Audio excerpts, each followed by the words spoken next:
얘가 당신 명절이랑 당신 생일을 퉁치자고 하네요. 뭐? 그게 무슨 말이야? 명절에 차례 지내고 만나는 걸로 당신 생일 잔치까지 한 걸로 치자는 말이죠. 너 엄마 아빠 생일에 돈 쓰고 시간 쓰는 게 그렇게 불편하고 부담스러워? 지난번에 하는 얘기 들었다? 누가 뭐 너희한테 돈 달라고 하니? 선물 달라고 해? 그냥 와서 밥 한두 끼 먹는데 그게 그렇게 힘들어? 그게 아니고요. 너희가 쓰는 돈도 돈이지만 우리가 쓰는 돈도 만만치 않아. 알게 모르게 돈이 얼마나 들어가는데. 그런데 우리가 너희 때문에 쓴 돈으로 부담스럽다고 하니 이제 오지 마. 그럴 거면. 오늘 이야기 속 주인공은 70세 장복희 씨입니다. 그리고 그녀의 아들과 며느리에 관한 이야기죠. 장 씨는 요즘 젊은 사람들이 참 냉정하고 부모에 대한 공경이 없다고 생각했습니다. 아들을 결혼시키고 나니까 그게 보였습니다.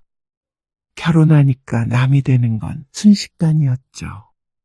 가끔씩 내려와서도 늘 빨리 돌아가지 못해 안달내던 며느리는 그렇게 가끔 내려오는 것조차도 싫은 모양이었습니다. 시아버지 생일에 내려오는 게 싫어서 차라리 명절과 합치자는 말이 도대체 말이 되는 소린가 싶었습니다.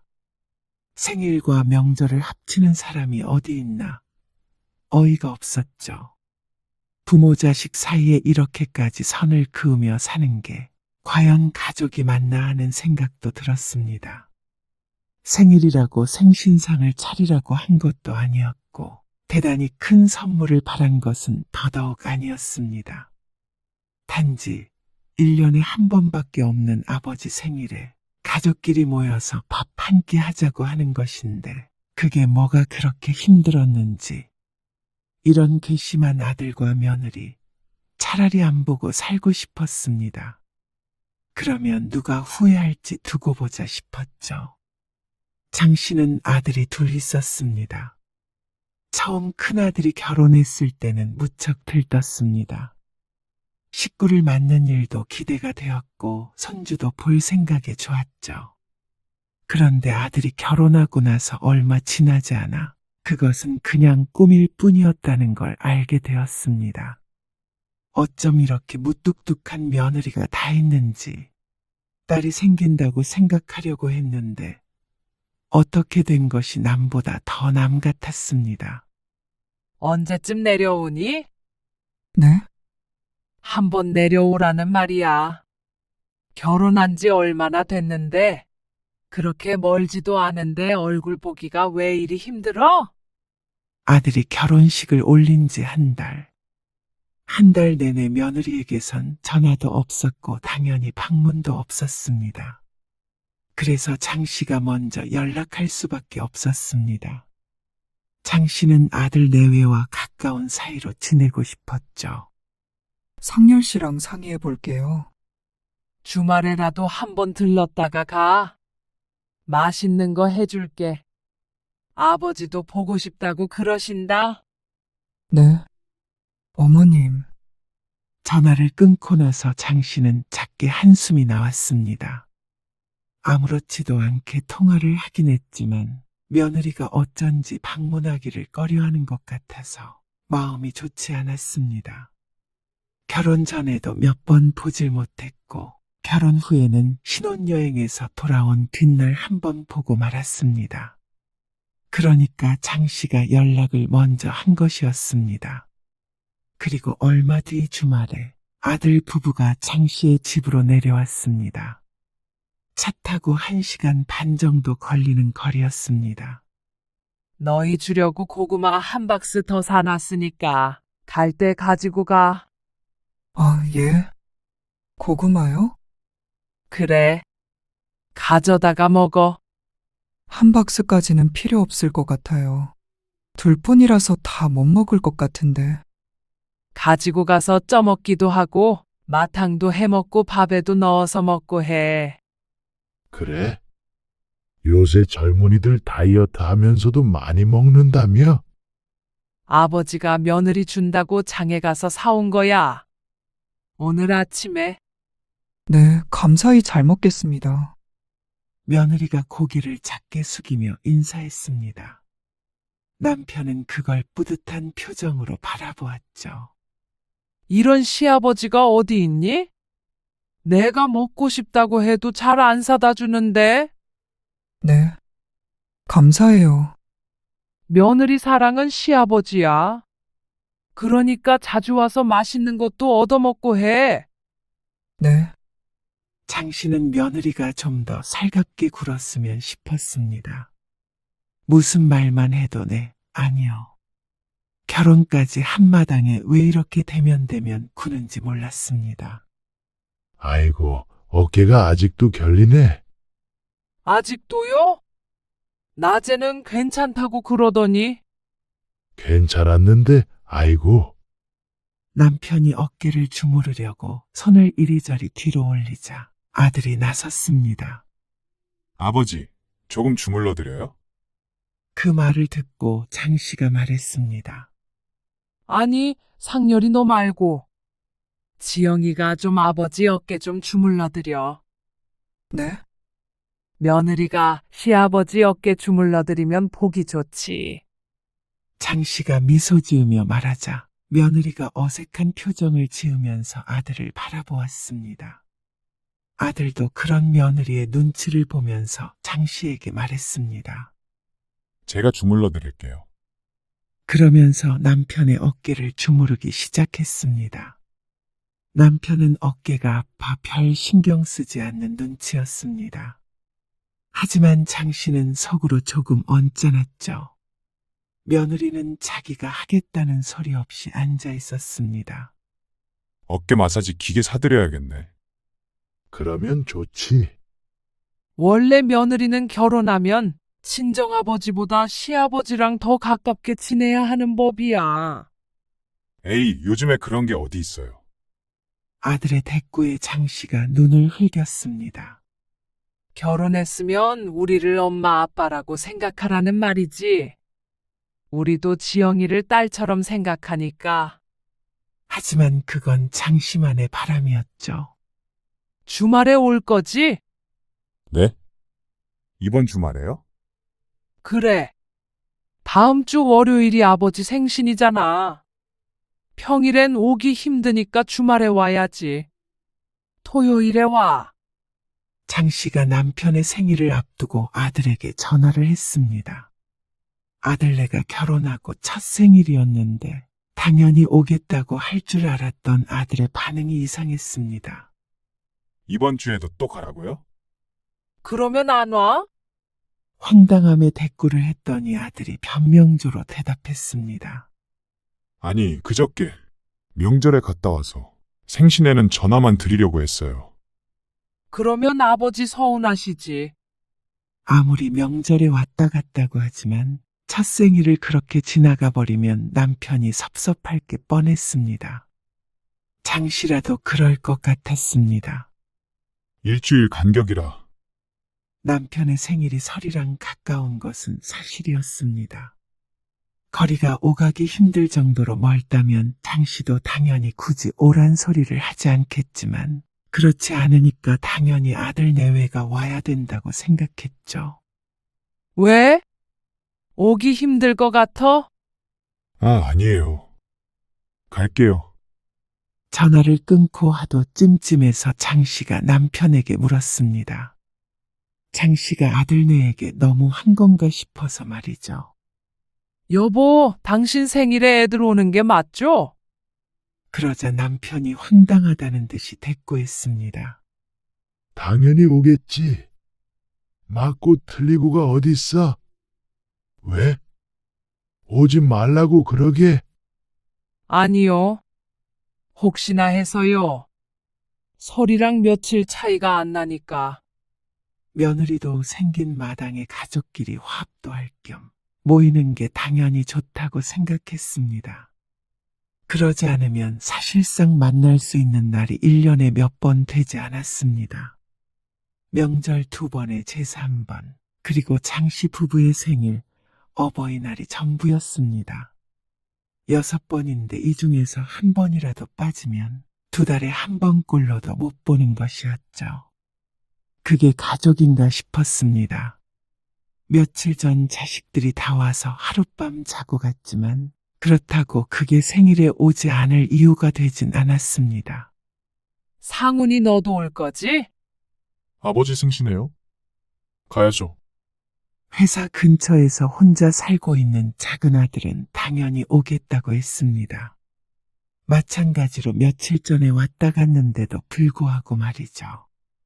물론 장씨 부부의 집과는 더 가까이 살았지만 그래도 결혼 안 한 아들이 더 낫다 싶었습니다.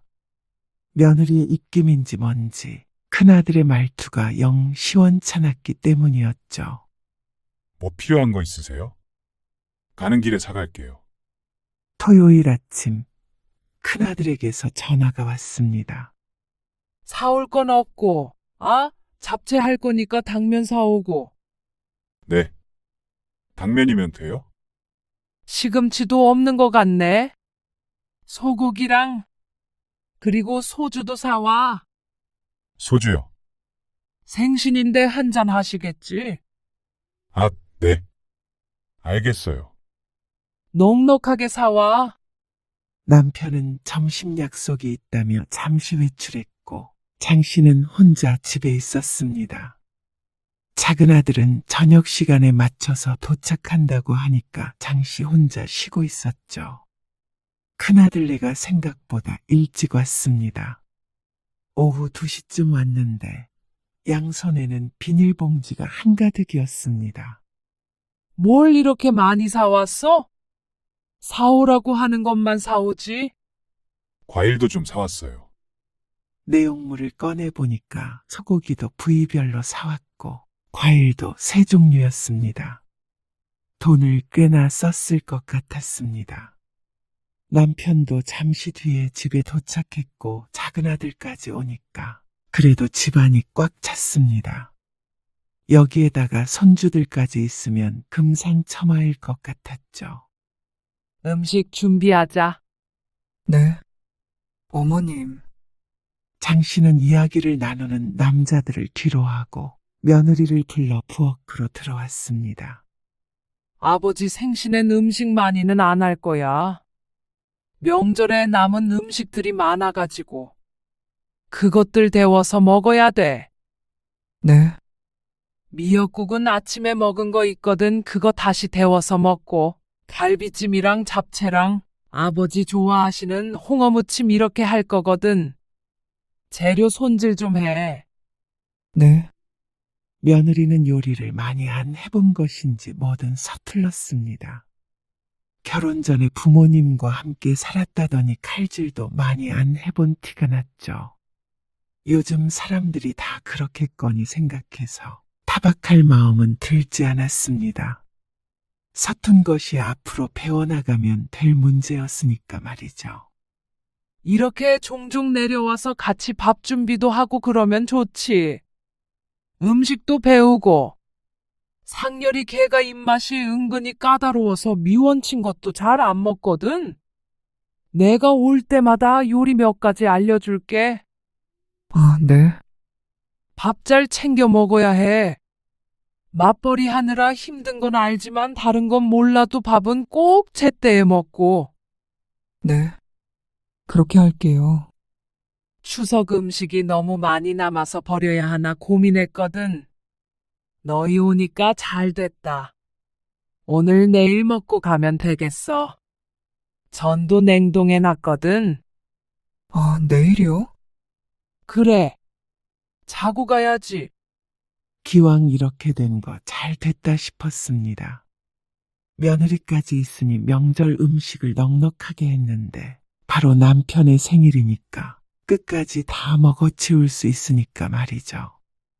그렇게 장씨는 큰아들 부부와 작은아들도 하루 머물게 했습니다. 술까지 마시니까 당연히 운전해서 올라갈 수는 없었고 다음날 일요일 아침 일찍 밥을 먹고 떠났습니다. 그렇게 설을 보낸 후 일주일 뒤 자식들을 한 번씩 더 보았습니다. 작은 아들도 결혼을 하고 손주들이 여럿 생긴 뒤에도 마찬가지였습니다. 그렇게 시간이 흘렀죠. 왔니? 네. 잘 지내셨어요? 잘 지내는지 안 지내는지 궁금하긴 했니? 생전 연락도 없다가 오랜만에 명절에 와서 잘 지냈느냐고 물어보는 것이 마음에 차지 않았습니다. 지난번 제사 때 보고 근 2달 만이었습니다. 손녀딸도 보고 싶다고 자주 좀 오라고 해도 말을 듣지 않았습니다. 네. 그리고 결혼한 지 10년이 지났는데도 며느리는 여전했습니다. 어떻게 보면 장 씨의 아들보다도 무뚝뚝했죠. 애교 있는 며느리를 원했었지만 그러질 못했습니다. 반면에 작은 며느리는 좀 달랐습니다. 어머님, 저희 왔어요. 더 빨리 오고 싶었는데 애들 때문에 정신이 하나도 없었어요. 대신 저희 뭐 사왔는지 보실래요? 작은 며느리가 장 씨에게 팔짱을 끼면서 살갑게 말을 했습니다. 그러니까 장 씨의 입가에도 미소가 번졌습니다. 아버님, 요새 너무 추워서 잠바 하나 사왔어요. 지난번에 보니까 소매 쪽이 닳았더라고요. 어이구, 그래. 안 그래도 두꺼운 거 뭐라도 좀 사야 되나 싶었는데. 고맙다. 큰 며느리는 옆에서 뚱한 표정으로 있었죠. 너는 가서 아버지 과일 좀 깎아드리고 있어. 우리 둘이 전 부치고 있을 테니까. 장 씨가 둘째 며느리에게 과일을 들려주며 말했습니다. 그러고는 큰 며느리를 돌아보며 말했습니다. 전 부치게 준비해라. 네. 아무래도 음식은 큰 며느리가 낫긴 나았습니다. 그래도 결혼한 지 좀 더 됐고 나이도 더 있으니까 그럴 수밖에 없었죠. 작게 한숨 소리가 나는 듯해서 뒤돌아보니까 큰 며느리의 표정이 좋지 않았습니다. 자기만 일을 시킨다고 불만이 있는 것인지 뭔지는 몰라도 불편해하는 듯한 모습에 장 씨도 덩달아 불편해졌습니다. 애들도 먹게 넉넉하게 부쳐. 작년에도 많이 남아서 조금 줄이면 어떨까요? 남긴 뭐가 남니? 아버지 생신 때 다 먹었잖아. 너무 많이 남아서 어쩔 수 없이 먹은 거라. 애들도 좋아하는데 그냥 넉넉하게 해. 네. 몇 년 전부터 차례상을 차릴 때 음식 양 좀 줄이자고 은근히 눈치를 주는 며느리였습니다. 하지만 식구가 늘었는데 음식을 줄이는 건 말이 안 된다고 생각했습니다. 넉넉하게 하고 생일 때까지 푸짐하게 먹으면 좋았죠. 작은 며느리도 나중에 합류해서 같이 차례 음식을 준비했습니다. 나머지는 내일 아침에 하면 되니까 저녁상 차리자. 부엌은 오후 내내 정신없이 바빴습니다. 그래도 며느리가 둘이나 있어서 다행이었습니다. 아들 둘을 낳길 천만다행이라고 생각했습니다.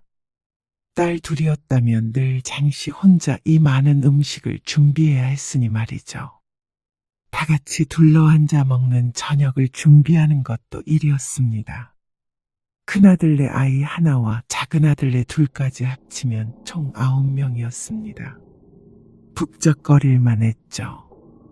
그런데 다음날 아침에 차례를 지내고 아침밥을 먹는데 큰 며느리가 갑자기 작은 방에 들어가더니 웬 종이백을 들고 나왔습니다. 저 아버님 생신 선물이에요. 생신 선물을 왜 벌써 드려?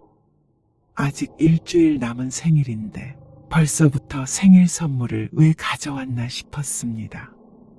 다음 주에 올 때 가지고 와도 충분한데 말이죠. 그런데 며느리가 민망한 표정으로 조심스럽게 말했습니다. 실은 제가 다음 주말에 회사에 출근해야 하거든요. 중요한 프로젝트가 있어서요. 이번 주말에는 못 올 것 같아요. 뭐? 못 온다고? 네. 아니, 무슨 주말에 회사를 가니? 저도 빼보려고 노력을 했는데 도저히 안 될 것 같아요. 죄송해요. 그러자 남편이 언짢은 기색을 보이며 헛기침을 했습니다. 얘 아무리 그래도 아버지 생신에 안 오는 아들이 어디 있어? 아니요. 어머님, 저만 못 올 거고요. 지아랑 지아 아빠는 올 거예요. 그나마 아들이 온다고 하니까 다행스럽게 생각해야 할지. 하지만 그런 며느리가 이해가 가지 않았습니다. 생전 주말에 회사에 출근한다는 소리를 들어본 적이 없었는데 왜 하필이면 시부모 생일에 출근을 해야 한다는 건지. 탐탁지 않은 기색을 보이니까 아들이 끼어들어 말했습니다. 저랑 지아는 올 거예요. 지아 엄마가 아버지 생신에 못 온다고. 죄송하다고 선물 산다고 신경 많이 썼어요. 선물이 뭐 중요하냐? 누가 선물 받고 싶어서 모이냐? 아니요. 그런 뜻이 아니고요. 됐다. 그냥 오지 마라. 나이 들어서 생일 챙기는 것도 주책이지. 아버님, 그런 게 아니라 그러자 남편이 헛기침을 몇 번 했습니다. 말을 그만하라는 것이었죠. 장 씨도 며느리에게 눈치를 줬습니다. 지금 뭐라고 한들 남편의 화가 풀릴 것 같지는 않았습니다. 장 씨도 서운한데 남편은 오죽하겠나 싶었죠. 식사 자리는 분위기가 어색해졌습니다. 아버님, 대신 저희가 오잖아요. 그나마 작은 며느리가 있어서 다시 서로 얘기를 나눴죠. 장 씨는 밥상을 치우면서 큰 며느리에게 넌지시 말했습니다. 지아 엄마, 웬만하면 와. 생신이 1년에 몇 번이나 된다고 그래. 잠은 안 자더라도 와서 밤에 가면 되잖아. 저도 그러고 싶은데 토요일이랑 일요일 다 출근을 해야 해서요. 아마 다다음 주도 그렇게 될 것 같아요. 세상에 그런 회사가 어디 있나 싶었습니다. 두 아들도 그렇고 작은 며느리도 그렇게 쉬는 날도 없이 회사에 출근했다는 소리는 들어본 적이 없었습니다. 장 씨는 눈을 가늘게 뜨고 며느리를 쳐다보았습니다. 며느리가 올 때마다 뚱한 것이 설마 오기 싫어서 일어나 싶었죠. 하지만 며느리는 억울한 표정이었습니다. 아버지가 너무 속상해 하시잖아. 회사 안 가면 안 되는 거야? 다음 주만 빠진다고 뭐 설마 자르기야 하겠어? 어머님, 그건 힘들죠. 회사인데. 장 씨는 한숨을 쉬고 말았습니다. 이렇게까지 말했는데도 안 된다고 하니 참 매정하기 짝이 없었습니다. 하지만 정말 회사 일이라면 마음대로 빠질 수도 없긴 할 것이었습니다. 서운한 마음이 드는 한편 그래도 며느리의 사정을 이해하려고 노력했습니다. 하지만 남편은 여전히 기분이 안 좋은지 일찍 들어가서 잠자리에 들었습니다. 그러자 술자리도 흐지부지해졌죠. 장 씨는 자다가 잠에서 깼습니다. 오래 잔 것 같았는데 시간을 확인해 보니까 2시간 정도밖에 안 흐른 것 같았습니다. 물이라도 한 잔 마시려고 방을 나섰습니다. 그런데 큰아들네가 자는 작은 방에 불빛이 들어와 있는 것이 보였습니다. 아직도 안 자나 싶어서 다가갔더니 둘이 나누는 대화 소리가 들렸죠. 부담스러운 건 맞지. 명절 때도 돈 많이 들고 아버님 생신 선물도 드려야 하고 한 번 왔다 가면 깨지는 돈이 크니까. 그건 그렇지. 하필 또 같은 달이라. 작년에 여행 보내드렸던 것도 출혈이 좀 컸지. 좀 기간이 떨어져 있기라도 하면 모르겠는데 나도 힘들긴 하다. 당신도 고생이 많아. 또 음식하느라 진짜 힘들지. 거기까지 듣고 물러섰습니다. 아무래도 큰아들네가 이렇게 집에 오가는 게 부담스러운 모양이었습니다. 장 씨는 그래서 회사 일은 핑계라고 생각했습니다. 그럴 것 같기는 했습니다. 뜬금없이 회사에 간다며 시아버지 생일에 참석을 안 하겠다니 참 며느리답다 싶었습니다. 장 씨는 속이 부글부글 끓었습니다. 하지만 이 얘기를 남편에게 했다가는 큰일이 날 것 같아서 입을 꼭 다물고 있었습니다. 다음날 차례를 지내고 돌아가며 며느리가 다시 한번 말했습니다. 죄송해요. 다음 주에 못 와서. 그 모습이 어찌나 가증스럽게 보이던지 장 씨는 속으로 혀를 찼습니다.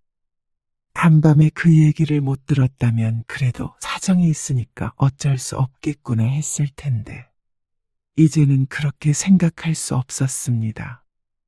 마음 같아서는 무슨 일이 있어도 와라 하고 싶었지만 그렇게 해서 온들 과연 기분이 좋을까 싶었습니다. 어쩌면 차라리 아들이랑 손녀만 오는 게 나을 수도 있었습니다. 그래서 장 씨는 끝까지 입을 꾹 다물고 있었습니다. 그런데 일주일 뒤 남편의 생일이 되었을 때 장 씨는 아들의 전화를 받고 황당함을 금치 못했습니다. 뭐? 너까지 못 온다고 하면 어떡해? 아버지가 얼마나 상심하시겠어? 아들도 못 온다는 말이었습니다. 저도 가려고 어제 짐도 다 챙겨놨는데 어젯밤에 지아가 많이 아파서 응급실 다녀왔다니까요. 갑자기 왜 애가 그렇게까지 아픈 건데? 지아 엄마는 내 건강 관리를 어떻게 했길래 그래? 그게 왜 지아 엄마 탓이에요?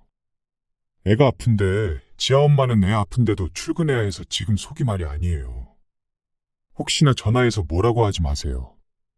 끝까지 출근했다는 말을 하는데 사실 장 씨도 이렇게까지 화를 내는 이유가 있었습니다. 장 씨도 손녀딸이 아픈 게 별게 아니라고 생각해서 이러는 게 아니었습니다. 며느리가 부담스러워서 내려오기 싫어했고 아들도 지금 이러는 걸 보면 그냥 다 같이 핑계를 만들어서 오지 않기로 했구나 싶어서였죠. 잔말 말고 지아 데리고 내려와. 너희까지 안 오면 아버지 난리 나셔. 아픈 애를 데리고 어떻게 가라는 거예요? 아버지한테는 제가 전화 따로 드릴게요. 기어이 너희 다 안 오겠다는 말이야? 큰아들이? 죄송해요. 결국 아들네는 오지 않았습니다. 남편은 화가 머리끝까지 난 상태였습니다. 왜 자꾸만 큰아들네와 이런 일이 있는지 몰랐습니다. 상렬이네 안 온대. 지아가 아프다네요. 뭐? 어디가 얼마나 아픈데? 남편이 손녀딸을 걱정했습니다. 장 씨도 어쩔 수 없이 그날의 대화 내용을 이야기할 수밖에 없었습니다. 명절 끝나고 바로 당신 생일이잖아요. 그러니까 2번 내려오기가 부담스럽다고 그런 얘기를 하더라고요. 뭐야? 그러면 일부러 안 온 거란 말이야.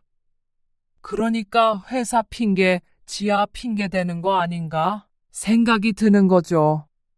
아니면 뭐겠어요? 사실 장 씨도 남편에게 이렇게까지 얘기하고 싶지 않았습니다. 하지만 아들이 괘씸하기도 했고 그런 와중에 손녀딸을 걱정하는 남편이 짠하기도 했죠. 그리고 그날 이후로 남편은 큰아들네에게 무척 차가워졌습니다. 이것 좀 치워. 며칠 뒤 남편이 작은 며느리가 건넸던 종이 가방을 거실 바닥에 툭 던져 놓았습니다. 안에는 건강식품이 들어있었는데 인삼인지 수삼인지 그런 것이 들어가 있는 것이었습니다. 가격이 꽤 나갈 것 같았죠. 애들은 미워도 이건 먹어요. 몸에 좋은 건데. 장 씨는 며느리가 준 선물을 버리지 않고 찬장에 넣었습니다. 그 뒤부터 남편은 큰아들에서 전화가 온 것은 받지 않았습니다. 하지만 장 씨는 그래도 내 자식이라고 이해하자 싶었죠. 하지만 나한테 더 잘하는 자식에게 마음이 기우는 것은 당연했습니다. 어버이날이 되기 며칠 전 주말이었습니다. 아들네 모두 장 씨의 집에 찾아왔습니다. 장 씨가 간단하게 음식을 했는데 며느리들이 집에서 반찬을 몇 가지 싸오기도 했습니다. 큰 며느리가 소갈비찜을 해왔는데 남편은 손도 대질 않았습니다. 여보, 소갈비찜 먹어봐요.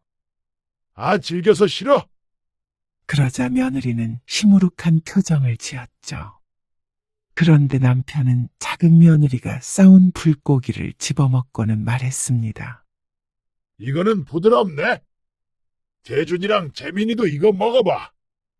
그러더니 남편이 불고기를 집어 둘째 아들네 손자들 앞으로 불고기를 끌어다 주었습니다. 불고기를 집으려던 손녀딸의 젓가락이 허공에서 갈 길을 잃었습니다.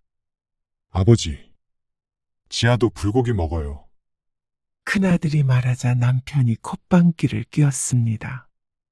장씨도 큰아들네가 괘씸했지만 그래도 손녀에게 그러는 것은 아닌 것 같아서 불고기를 집어서 손녀딸 밥그릇에 올려주었습니다. 그러고서도 남편의 차별은 계속됐습니다. 작은 아들이 사온 포도를 씻어서 손자들에게만 챙겨주었습니다. 엄마, 할아버지가 나는 포도 안 줘. 손녀가 큰 며느리에게 말하자 남편이 외쳤습니다.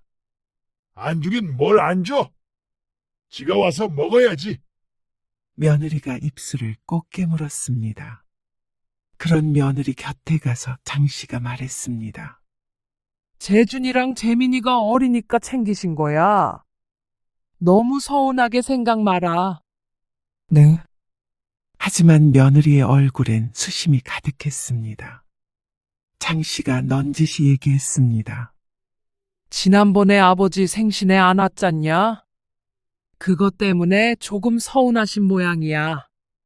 네가 가서 좀 애교도 부리고 살갑게 죄송하다고 해. 그러면 금방 풀리셔. 며느리가 시집 불편한 거 누가 모르겠냐? 나도 며느리였는데. 그렇다고 거짓말까지 해서 안 온 건 그건 어른들을 속인 거지. 네? 속이다니요. 속인 적 없어요. 너 그럼 진짜로 회사 다녀왔다는 거야? 네. 정말이죠. 그럼 그런 걸로 왜 거짓말을 해요? 지아는 정말로 응급실 다녀왔고? 네. 하지만 확인할 방법이 없었습니다. 당연히 며느리는 그랬다고 하겠죠. 이걸로 뭐 증거를 대봐라 할 수도 없는 노릇이고 며느리랑 이런 일로 신랑이 하고 있는 것 자체가 불편했습니다. 장씨라고 그때 섭섭하지 않았던 것이 아니었으니 말이죠. 어머니, 정말 너무하신 거 아니에요? 아무리 화가 나셔도 그렇지. 왜 애한테 상처를 주세요? 내가 뭘? 아버지도 그러시고 정말 불편해서 못 있겠어요. 뭐? 불편? 지난번에 내가 아무 말 않고 넘어갔는데. 너 엄마 아빠 생일에 돈 쓰고 시간 쓰는 게 그렇게 불편하고 부담스러워? 그게 무슨 말씀이세요? 같은 달에 있어서 돈 많이 든다고 부담스럽다며? 지난번에 하는 얘기 들었다? 그러니까 서운하다는 거야. 누가 뭐 너희한테 돈 달라고 하니? 선물 달라고 해. 그냥 와서 밥 한두 끼 먹는데 그게 그렇게 힘들어? 그게 아니고요.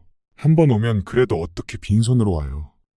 명절에도 용돈 드리고 생신에도 선물 드리거나 여행도 보내드리고 그래서 한 말이었죠. 싫어서가 아니고요. 빠듯하게 지내고 있으니까요. 아들이 하는 변명이 귀에 들어오지 않았습니다. 돈보다도 정성이라고 생각했으니 말이죠. 하지만 그런 부모의 마음은 모르고 자기들 입장에서만 생각하니까 문제였습니다. 너희가 쓰는 돈도 돈이지만 우리가 쓰는 돈도 만만치 않아. 알게 모르게 돈이 얼마나 들어가는데. 그런데 우리가 너희 때문에 쓴 돈으로 부담스럽다고 하니. 아니요, 죄송해요. 아들이 그제서야 꼬리를 내렸습니다. 그렇게 싫으면 아버지 생신도 오지 말고 명절에도 오지 말던가 해. 그게 서로 기분 안 상하겠다. 아니에요. 지아 엄마는 그렇게 바쁘다며 오지 마. 오지 말라고 하자 오히려 아들은 오겠다고 난리였습니다. 장씨 부부의 기분이 상한 것 같으니까 그제서야 눈치를 보는 모양이었죠. 장씨는 모시기는 척 넘어갔습니다. 귀시하게 한 것도 이대로 묻을 생각이었습니다. 자식 이기는 부모가 없으니 말이죠. 다음번부터는 큰아들네 부부도 열심히 가족 행사에 참석을 했습니다. 며느리도 나름대로 노력하는 게 보였죠. 그러니까 남편도 서서히 마음의 문을 여는 듯 보였습니다. 그런데 지난해 추석에 문제가 터졌죠. 어머니, 어떻게 하죠? 애들 엄마가 쓰러져서 병원에 왔는데 임신을 한 상태였대요. 뭐? 임신? 첫째가 7살이고 둘째가 5살이었습니다. 그런데 셋째가 생긴 것이었습니다. 그것도 임신 초기도 아니고 벌써 5개월이라고 했습니다. 그동안 입덧도 없어서 모르고 있었다는 말에 황당한 기분이 들었습니다. 어떻게 그 정도가 될 때까지 몰랐는지. 하지만 쓰러지기까지 했다는데 심각한 문제는 맞았습니다. 그래서 명절에 못 내려갈 것 같아요. 그냥 몸이 아픈 게 아니라 아이까지 가졌다고 하는데 어떻게 내려오라고 할 수 있을까요? 제가 옆에 있어야 해서 애들도 못 갈 것 같은데 괜찮으세요? 어쩔 수가 없지. 그래서 추석에는 큰아들네만 오게 되었습니다. 그런데 죄다 환자들만 있는 것인지 큰며느리 얼굴이 무척 초췌해 보였습니다. 지아 엄마는 얼굴이 왜 그래? 아, 요새 몸이 좀 안 좋아서요. 뭐? 어디가 어떻게 안 좋은데? 기운도 없고 그래요. 병원에는 가봤어? 네. 근데 괜찮대요. 잠을 많이 자고 밥을 많이 먹고 해. 오늘은 더 부지런히 해야겠다. 작은 애 안 와서 일손이 부족해. 네, 큰며느리가 기운 없이 대답했습니다. 장씨는 바쁘게 움직였습니다. 작은 아들네가 없으니까 음식은 좀 덜 해도 되겠지만 차례 지낼 음식의 가지수가 줄어드는 게 아니었으니 말이죠. 그런데 큰며느리는 영 비실비실했습니다. 좀 기운 차려서 하면 안 되니? 이걸 나 혼자서 할 수는 없잖아. 얼른 하고 나서 그러고 쉬어. 네. 어머니, 제가 좀 도울게요. 아나가 있어. 아버지만 두고 오면 어떡해? 그러자 아들이 머뭇머뭇 며느리를 바라보았습니다. 둘이 눈빛을 주고받는 듯한 느낌이 들었지만 장씨는 모른 척했습니다. 아들이 부엌을 나갔고 장씨는 며느리를 쳐다보았습니다. 그러자 한숨 쉬는 며느리가 보였습니다. 역시나 좀 잘하나 싶었더니 원래 성격이 어디 가나 싶었습니다. 며느리가 한숨을 쉬고 죽상을 하고 있자 장씨도 기운이 빠지는 것 같았죠. 며느리는 음식을 다 하고 나서 저녁 식사도 건너뛰었습니다. 그게 꼭 시위하는 것 같아서 못마땅했는데 남편도 조금 화가 난 것 같았습니다. 아무리 그래도 명절에 와서 밥은 다 같이 먹어야지. 피곤하다고 방에 들어 누워있는 며느리가 어디 있어? 죄송해요. 지아 엄마가 몸이 많이 안 좋아요. 회사에 병가 낸 적도 있었어요. 하지만 장씨는 속으로 다른 생각을 했습니다. 회사에 병가를 내서 빠질 수 있는 거면 예전에 남편 생일 때는 왜 그렇게 우겨서 오질 않았는지. 작은 아들네가 없으니까 명절이지만 집이 조용했습니다. 아프다고 드러누워있는 며느리와 무뚝뚝한 아들, 휴대폰만 보고 있는 손녀딸. 명절이 명절 같지가 않았습니다. 그런데 큰며느리는 집에 돌아가서 크게 알았다고 했습니다. 아무래도 혼자서 음식 준비하고 그러느라 힘들었나 봐요. 혼자 하니? 나도 했는데 나는 멀쩡하다. 하지만 그리고 얼마 뒤에 무슨 기능 저하증인지 뭔지 하는 병이라는 진단을 받았다고 했습니다. 그게 뭐야? 호르몬 수치 때문에 그러는 건데요. 면역이 떨어져서 계속 몸이 안 좋은 거예요. 아, 그래? 네. 빈혈도 좀 있고요. 아니, 뭘 했길래 그런 병에 걸려? 그냥 회사 일도 바쁘고 지아 키우느라 정신도 없고. 뭐 복합적이죠.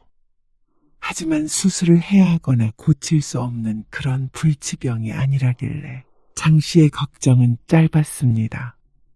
하지만 가끔 볼 때마다 며느리의 얼굴이 수척해 보였습니다.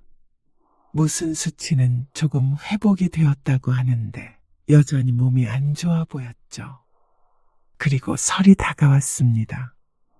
작은 며느리는 산딸이 몇 주 남았는데 유산기가 있다고 병원에 입원했습니다. 그러니까 이번 설에도 큰아들네만 오게 된 것이었습니다. 그리고 남편의 생일에도 마찬가지일 수밖에 없었습니다. 왔니? 네. 잘 지내셨어요. 그래. 장 씨는 홀쭉해진 며느리를 보고 깜짝 놀랐습니다. 지난번에 봤을 때보다도 말라 보였습니다. 병색이 보이는 것은 아니었지만 그래도 비실비실해 보이기는 했습니다. 살이 왜 이렇게 빠졌어? 아, 입맛이 없어서 조금 먹다 보니까요.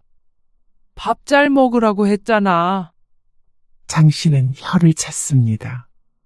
어디 특별한 부위에 통증이 있는 것이 아니라고 했는데 조금 힘이 없어 보이기는 했습니다. 하지만 그렇다고 해서 명절에 아무것도 안 하고 있을 수는 없었습니다. 전 부쳐야지. 네, 어머님. 그리고 한창 부엌에서 일을 하고 있자니 며느리가 힘든지 허리를 두드렸습니다. 힘들면 잠깐 허리 좀 펴고 해. 아니면 한 10분만 누워있다가 올래? 그래도 며느리가 아프다고 하니까 장 씨 나름대로 신경이 쓰였습니다. 지난번에도 크게 앓았다고 하던데 음식하는 게 별거 아닌 것처럼 보이지만 일만큼 중노동도 없었습니다. 그래서 장 씨가 며느리보다도 부지런히 한다고 하는데 그렇다고 며느리가 안 힘들 수는 없었습니다. 그러자 며느리가 고개를 저었습니다. 아니에요. 그런데, 어머님, 그러더니 조심스럽게 운을 뗐습니다. 주변 사람들이 그러는데요. 명절이랑 이렇게 생신이나 다른 행사 날짜가 얼마 차이 안 나면 같이 합쳐서도 한다고 하더라고요. 뭐? 합쳐서? 네. 제 친구네는 제사랑 추석이랑 4일 차이래요. 그래서 이번에 명절에 그냥 퉁친다고 해야 하나? 아니, 합쳐서 한다고 하더라고요. 듣자 하니 어이가 없었습니다. 퉁친다는 말은 장 씨가 잘못 들은 말인 줄 알았습니다. 제사랑 생신이랑 같니? 차례상도 결국 제사상이니까 같이 합치는 것도 종종 있는 거고. 생신상이랑은 완전히 다르지. 너 지금 시아버지 생신상을 제사상 만들려고 하는 거야? 아니에요, 어머님. 그런 거 아니에요. 그런데 곱씹으면 곱씹을수록 기분이 나빴습니다. 누가 그래? 명절이랑 생일이랑 합친다고. 어떤 친구? 전화번호 대봐. 내가 그런 얘기는 처음 듣는다. 어? 감히 시아버지 생일을 퉁친다고? 아무리 큰 며느리가 괘씸한 행동들을 했어도 장 씨는 그 마음을 이해하려고 노력해왔습니다. 하지만 큰 며느리는 끝까지 자기밖에 몰랐습니다. 얼마나 시집에 오기 싫으면 1년에 몇 번 되지도 않는 걸 합친에 만회하는지. 그리고 그 말이 며느리 입에서 나왔다는 게 충격적이었습니다. 옛날 같았으면 있을 수도 없는 일이었습니다. 아들이 말해도 화가 날 말을 하물며 며느리라니요. 그러자 큰 며느리가 안절부절 하지 못했습니다. 그렇게 오기 싫으면 오지 말라고 분명히 말했잖냐? 그런데 굳이 와서는 사람 속을 이렇게 뒤집어놔? 아니에요. 요새 몸이 안 좋아서 근데 일주일도 안 돼서 또 상 차리고 그런 게 힘들기도 해서 그랬어요. 그러니까 힘들면 오지 말어. 와서 죽상을 하고 있으면 명절에 흥이 나니? 소란스러웠는지 부엌으로 남편과 아들이 들어왔습니다. 무슨 일이야?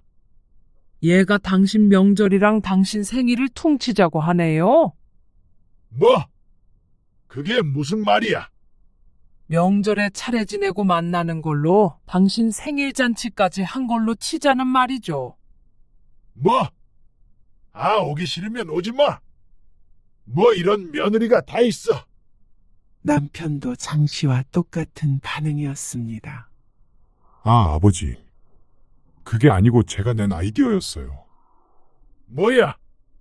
매년 너무 힘드니까요. 며칠 차이도 안 나는데 차렸던 상 또 차리고 매번 1박 2일 애엄마 병나요. 작년부터 몸 안 좋았는데 어머니 아버지 서운하실까봐 온 거예요. 돈이 아까워서 그런 게 아니고 생일이랑 돈이 이중으로 나가니까 너희 지난번에 그 얘기 했잖냐? 아니, 그런 게 아니고 지아엄마 몸이 안 좋다니까요. 1년에 도대체 몇 번이나 된다고 그래? 명절 때문에 아픈 거야? 생일 때문에 아파? 한 달에 한 번은 내려오잖아요. 저희도 저희 삶이 있어요. 지난번에 사정이 있어서 한 번 못 왔더니 어머니 아버지 어떻게 하셨어요. 그리고 지아엄마 정말 고생 많이 해요. 그런데 한마디 했다고 그렇게 소리를 치시고 그러면 저희도 이제는 정말 오기 싫어요. 뭐야? 너무 어처구니가 없었습니다. 결국엔 이 말이 하고 싶은 것이었던 모양이었습니다. 남편도 화가 머리끝까지 났는지 손가락질을 하며 호통쳤습니다. 그래? 오지 말라고 여러 번 말했잖냐? 오지 마! 나는 뭐 오기 싫다는 자식 예쁜 줄 알아? 아들은 하나면 됐다. 손녀도 필요 없어. 손자가 둘이나 있는데 뭐? 네 아버지 말씀 틀린 거 하나 없다. 아버지 생신 그렇게 대충 퉁이나 치자는 며느리. 그리고 아들. 안 와도 돼. 그러자 아들이 상처받은 표정을 지었습니다. 손녀도 놀란 눈을 하고 쳐다보고 있었습니다. 여보, 가자. 이렇게 가면 다신 안 보는 거다. 아들은 대답이 없었고 며느리도 마찬가지로 묵묵히 짐을 챙겼습니다. 음식을 하다 말고 가버릴 생각을 하는 며느리. 역시나 속내를 알 것 같았습니다. 아들을 어떻게 구워 삶았는지는 몰라도 참으로 대단한 며느리였죠. 배웅도 하지 마! 장씨 부부는 아들네 가는 걸 들여다보지 않았고 아들네는 그렇게 떠났습니다. 그리고 정막이 흘렀습니다. 남편은 상심이 커 보였고 장씨도 마찬가지였습니다. 장씨는 혼자서 부엌에서 고생하며 음식을 하는데 큰 며느리가 너무 원망스러웠습니다. 1년에 한 번 고생 덜 하자고 집안을 이렇게 쑥대밭으로 만들 수가 있나 싶었죠. 다음날 차례는 장씨 부부 둘이서만 지내야 했습니다. 그리고 장씨의 생일에도 누구도 오지 않았습니다. 작은 며느리는 그날 셋째를 낳았죠. 그래도 불행 중 다행이었습니다. 손녀가 이제 안 오겠지만 새로운 손녀딸이 생겼으니 말이죠. 하지만 가슴 한켠에 구멍이 뚫린 듯 했습니다. 자다가도 문득 깨서 아들을 원망했죠. 아들은 그 뒤로 연락이 없었습니다. 작은 아들에게는 출산을 축하한다고 전화를 했다던데 장씨 부부에게는 한 번도 없었죠. 그리고 어버이날에도 마찬가지였습니다. 그러던 어느 날이었습니다. 혹시 저희 셋째 좀 봐주실 수 있으세요? 작은 아들이 물었습니다. 하지만 무리한 부탁이었습니다. 듣자마자 아이고 소리가 절로 나왔습니다. 장씨가 이제 칠순이었습니다. 이 나이에 아이를 보다가는 분명히 골병이 날 것이었습니다. 하지만 이제 애가 셋이기 때문에 오래 일을 쉴 수 없다는 작은 며느리. 하지만 그런다고 들어줄 수 있는 부탁이 아니었죠. 미안하다. 가끔은 봐줄 수 있어도 어떻게 매일 봐주겠니? 어떻게든 키워봐라. 애는 금방 크잖아. 어머니가 안 봐주시면 저희 힘들어서 그래요. 1년만, 아니 6개월만 제발 부탁드려요. 아이고, 안 되는 걸 어떻게 하냐. 그러게 셋째는 뭐하러 낳았어. 그럴 나이냐? 너희가 거절하는 마음도 편하지 않았습니다. 하지만 남편도 이건 거절을 해야 한다고 난리였습니다. 큰애를 봐주는 것도 아니고 돌도 안 된 아이들을 어떻게 볼까요? 그런데 한 달 뒤, 장씨 부부는 청천벽력 같은 말을 들었습니다. 저희 이사해요. 뭐? 갑자기 어디로? 처가 옆으로요. 처가면 어디라는 거야? 제주도? 네. 다음 달에 재준이 엄마가 애들 데리고 먼저 내려갈 거예요. 장모님이 애들 봐주신대요. 그러면 직장은? 재준이 엄마는 거기에 이모부님 회사에 다니기로 했고요. 저도 그쪽으로 이직 알아보고 있어요. 뭐? 제주도에서 산다고 그럼? 그게 말이 돼? 제주도가 장난도 아니고 무슨 갑자기 이사를 간다는 말인지 몰랐습니다. 하지만 아들이 대답했습니다. 방법이 없는데 어떻게 해요, 그럼? 근데 장모님이 봐주신다니까 어쩔 수 없죠. 사람을 쓰면 되잖아. 그 정도 여유가 어디 있어요. 다행히 긍정적인 회사가 몇 군데 있어서 이직은 금방 될 것 같아요. 회사가 그렇게 쉽게 바꿀 수 있는 것인지 장 씨는 처음 알았습니다. 자세한 사항은 몰랐습니다. 하지만 어쨌거나 중요한 건 아들네가 먼 곳으로 가버린다는 것이었습니다. 어머니 아버지 입장도 이해는 가요. 연세가 있으시니까. 그런데 그렇게 단칼에 거절당하니까 좀 서운했어요. 그래서 간다는 거야? 애 셋 키우면서 살려고 가는 거죠. 그리고 이제 명절엔 설이나 추석 때 한 번만 갈게요. 뭐야? 매번 비행기 타고 갈 수는 없잖아요. 그렇다면 1년에 한 번씩만 보면서 살자는 말인가 싶었습니다. 어떻게 이런 일이 있나 망연자실했습니다. 그리고 다음 달에 정말 며느리는 제주도로 떠났고 아들은 집을 정리했다고 들었습니다. 그리고 아들도 얼마 뒤에 며느리를 따라서 제주도로 가버렸죠. 장씨 부부는 졸지에 혼자가 됐습니다. 너무나도 갑작스러운 일이라 붙잡고 말고 할 틈도 없었습니다. 이렇게 중대한 일을 어떻게 부모와 상의도 하지 않고 저질러 버리는 것인지 화가 날 지경이었습니다. 남편도 둘째 아들도 다 소용없다면서 자식들 없는 셈치고 살자고 소리쳤죠. 그래서 장 씨도 그러겠다고 했습니다. 하지만 한 달, 두 달이 지나면서 처지가 참 이상하게 됐다는 생각이 들었습니다. 분명히 괘씸한 건 아들들인데 어째서 외로움을 느끼는 건 장씨 부부인지. 애들한테 전화 왔어요? 작은 애한테는 왔고 상렬이는 전화 없었지. 나쁜 놈. 설에는 장씨 부부만 차례를 지냈고 설이 지나 남편의 생일에도 작은 아들로부터 전화 한 통 오고 말았습니다. 아마 큰아들네는 지들끼리 여행을 갔을 수도 있겠고 작은 아들은 처가 식구들과 시간을 보내고 있겠죠. 장 씨는 며느리를 아끼고 딸처럼 대하려고 노력했는데 결국엔 자기들 입맛에 맞지 않으면 이렇게 떠나버리는구나 싶었습니다. 아들들도 마찬가지였습니다. 자신의 가정이 우선이지 부모는 안중에도 없었습니다. 장 씨는 조용한 집안에서 혼자 앉아 있었습니다. 텔레비전 소리만이 빈 거실을 채우고 있었죠.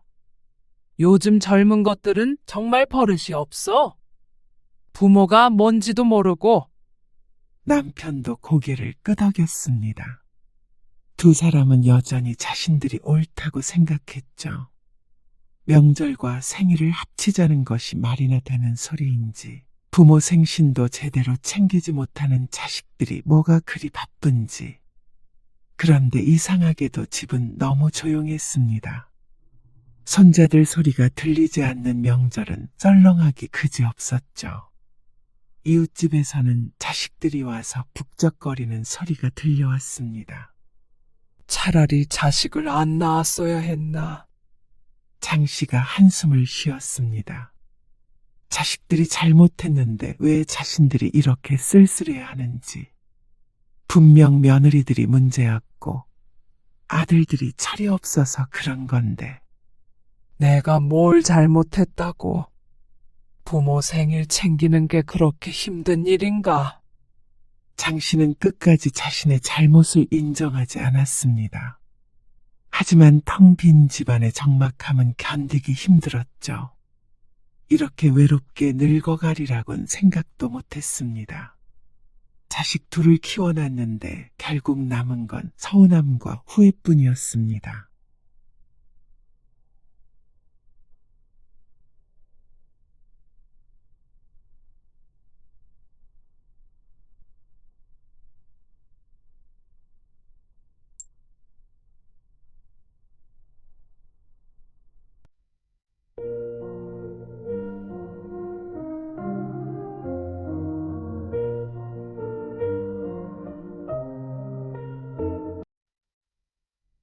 가져가신 김치 다시 주세요. 나한테 없어. 나는 몰라. 아니, 그게 말이 돼요?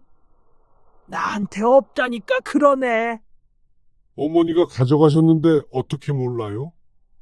다 나눠줬어. 뭐라고요? 형님한테 주셨어요? 용선이 6통 주고, 한 통은 춘자 주고, 또 한 통은 건너집 주고, 또 한 통은 작은 집 갖다 줬지. 여태 그러면 어머니 안 드시고 그렇게 여기저기 나눠주신 거예요? 우리 집 김치가 맛있다고 다들 그러는데, 그러면 어떡하냐? 이번에 너무 조금해서 다 못 줬어. 오늘 이야기 속 주인공은 54세 이현숙 씨입니다. 그리고 그녀의 시어머니에 관한 이야기이죠. 이 씨에게 김장은 1년 중 가장 큰 행사 중 하나였습니다. 어쩌면 명절보다도 힘들었습니다. 하지만 워낙 김치를 좋아하고 가족들도 많이 먹어서 안 할 수가 없었습니다. 젊어서는 시어머니의 강요에 의해했지만 나이 들어서는 스스로도 김장해야 한다는 의무감도 조금 생겼죠.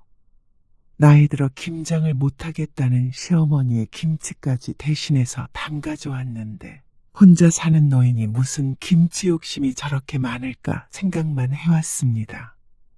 하지만 그 김치들을 시누이, 시이모, 동네 사람들에게까지 몰래 나눠주고 있었다는 사실을 뒤늦게 알게 된 이 씨는 너무 화가 났습니다. 고생은 이 씨 혼자 다 하고 생색은 시모가 내고 있었습니다. 누구는 김장이 쉬워서 매년 하는 줄 아는 것인지. 시모도 시모지만 시누이나 다른 시집 식구들도 얄밉고 괘씸했습니다. 재료값이라도 주면서 하라고 그러면 덜 화날 것 같았지만 그럴 사람들이 아니었습니다. 며느리를 시집의 공짜 노동력 정도로 생각하는 시집 식구들을 더 이상 참을 수 없었습니다. 뭐가 아쉽다고 식모 노릇을 이 나이까지 계속할까요? 이 씨는 시집을 엎어버리기로 작정했습니다. 하지만 남편이 먼저 마당에 김치를 뿌려버렸죠.